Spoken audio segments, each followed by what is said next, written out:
Hamas are the new Nazis and this is the battle for the future. Rishi Sunak and Benjamin Netanyahu are giving a news conference in Jerusalem.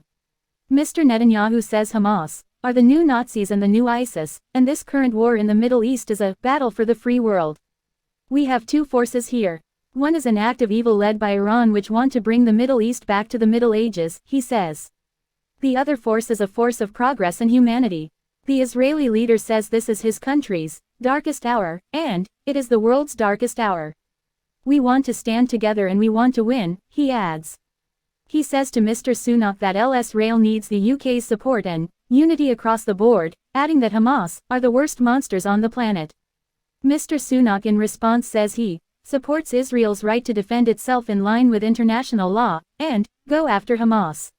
I know you are taking every precaution to avoid harming civilians in direct contract to the terrorists of Hamas which seek to put civilians in harm's way, he tells Mr. Netanyahu. We recognize the Palestinian people are victims of Hamas too, he says, and adds he welcomes Israel's decision to open humanitarian routes into Gaza. He adds, "You described this as Israel's darkest hour, well then I am proud to stand here with you in Israel's darkest hour as your friend. We will stand with you in solidarity and your people and we also want you to win."